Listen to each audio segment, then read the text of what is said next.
नमस्कार, मैं हूं आचार्य विजया। आज मैं आपको कार्तिक मास की संपूर्ण जानकारी देने वाली हूं।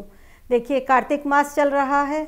यह मास चतुर्मास में आता है। विष्णु जी का सबसे प्रिय मास है ये।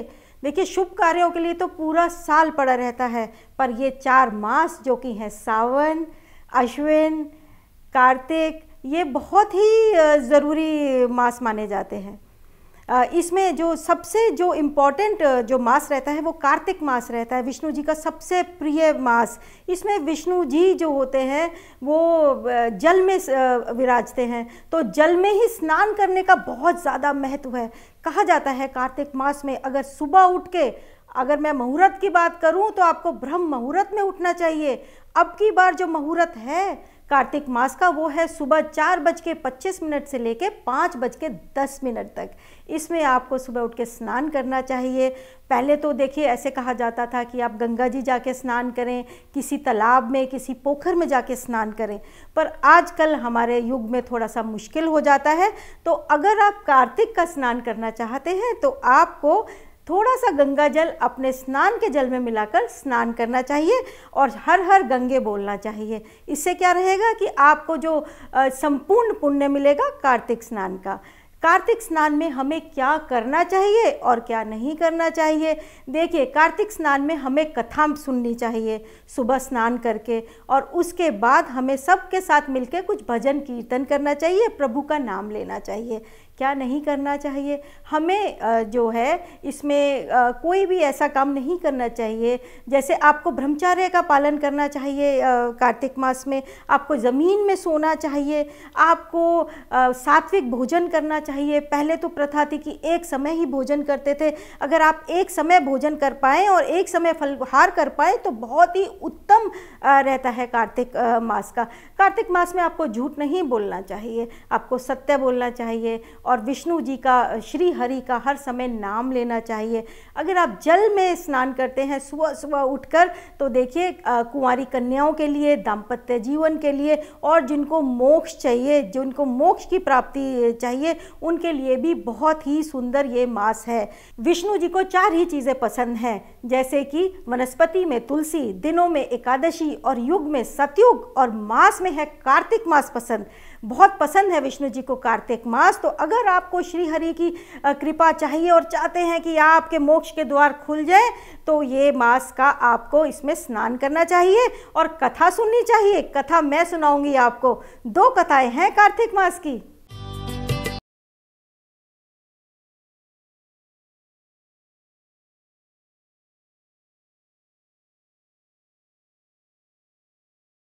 आइए मैं आपको सुनाती हूँ कार्तिक मास की पहली कथा। जो पहली कथा है कार्तिक मास की, उसमें एक बूढ़ा आदमी था।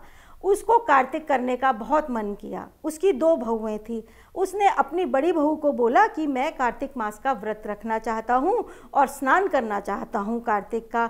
तो उसने बोला, पिताजी मुझसे ना हो पाएगा, सुबह आपके लिए नहाने के लिए पानी लाना पड़ेगा, आपके लिए फलाहार करना पड़ेगा, तो मैं ना कर पाऊँगी। तो जो बुज़ुर्ग थे, जो बूढ़ा आदमी था, उसने अपनी छोटी बहू से पूछा। छोटी बहू बहुत ही सहज स्वभाव की थी, वो एकदम से राजी हो गई और उसने कहा, हाँ पिताजी आप मेरे घर आइए, रहिए और आप करिए कार्तिक स्नान। तो सुबह वो 5 बजे उठकर अपने ससुर के लिए जल ले आती थी और उनकी धोती जो है धो के सुखा देती थी। तो जो धोती वो सुखाया करती थी अपने ससुर की, उसमें से बूंदें गिरा करती थी और वो बूंदें जो थी वो मोती बन जाया करती थी।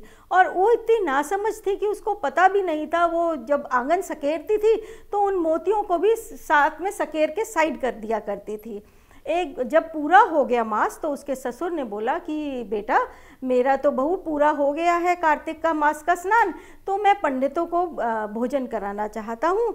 तो बहू गई और 5 पंडितों को न्योता दे आई कि आइए आप हमारे घर में खाना खाइए।